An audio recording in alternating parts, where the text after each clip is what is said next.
발암물질을 만들어내는 동물들에게 유산균을 먹이면 장내 세균 중에 발암물질을 만들어내는 효소를 갖고 있는 박테로이데스나 이와 유사한 균주들의 성장이 억제된다. 따라서 발암물질을 만드는 효소의 생산 역시 억제되고 돌연변이 물질을 만들지 못하게 된다. 이런 과정을 통해 유산균은 대장암, 위암, 방광암 등의 발생을 막는다. 한편 유해균인 박테로이데스와 미조카넬라 등을 먹여 소화관에서 이 균주들이 자라도록 만든 생쥐와 이 균주를 먹이지 않은 무균 생쥐에게 각각 발암물질을 먹여 대장암 발생 정도를 살펴보았다. 그 결과 유해균을 이식한 경우에는 매우 빠른 속도로 대장암이 발생하였으나 유해균을 이식하지 않은 무균 생쥐에서는 거의 대장암이 발생하지 않았다. 이는 소화관에 이식한 유해균이 대장암 발생을 촉진했기 때문이다.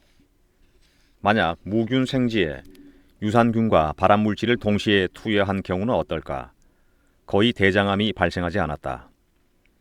이러한 결과로 유산균은 음식물을 통해서 체내로 들어오는 일부 발암물질이 암을 발생하지 않도록 억제하는 효과가 있음이 밝혀졌다.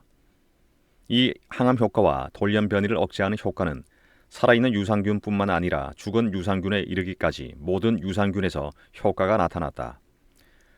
육류를 매일 2회씩 3일간 먹은 사람으로 임상실험을 했다. 그에게 유산균을 투여하여 대변 및 오줌의 돌연변이 효과를 측정한 결과 유산균이 돌연변이 억제 효과가 우수하다는 것을 알게 되었다.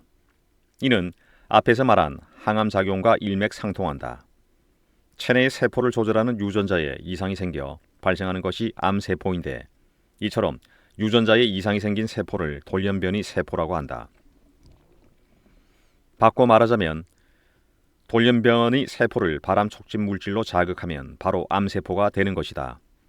유산균은 세포가 돌연변이를 일으키거나 암세포로 변하는 것을 막는다. 연구에서도 오줌으로 배설되는 돌연변이 물질이 현저하게 억제되는 것을 관찰했다. 유산균은 돌연변이 물질이 혈액으로 흡수되는 양을 줄여서 암 발생을 억제한다. 결핵균이 일반 동물보다 무균 동물에 감염시켰을 때 죽을 확률이 더 높았던 것처럼 암세포를 이식한 경우도 같은 결과였다. 장내 세균은 소화관의 면역계를 활성화시켜 면역력이 강해지고 암세포를 축소시키거나 억제했다.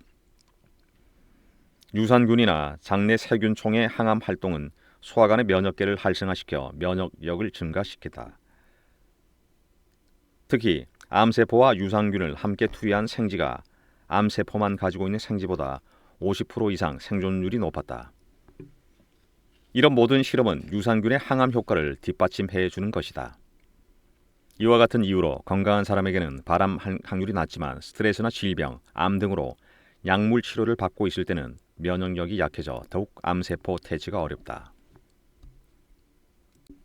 이때는 유산균을 투여하더라도 한계가 있다. 물론 투여하지 않는 경우보다 효과가 있다.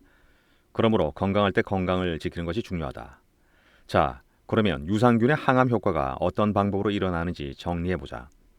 첫째, 소화관의 장내 세균이 만들어내는 효소 중에서 암을 일으키는 유해 효소를 생산하는 장내 세균을 억제한다. 둘째, 숙주의 면역 기전이 항원의 자극을 높여준다. 유산균은 살아있는 동안뿐만 아니라 죽어서도 사람의 면역력을 강화시킬 수도 있다. 비피더스균과 락토바실러스균은 세포벽에 당 단백질인 펩티도글리칸 성분을 다량 함유하고 있다. 이 성분은 다른 세균들에 비해 소화관에서 대식 세포를 활성화시켜 면역계 역시 활성화시킨다. 즉, 장점막의 면역력을 높이는 것이다.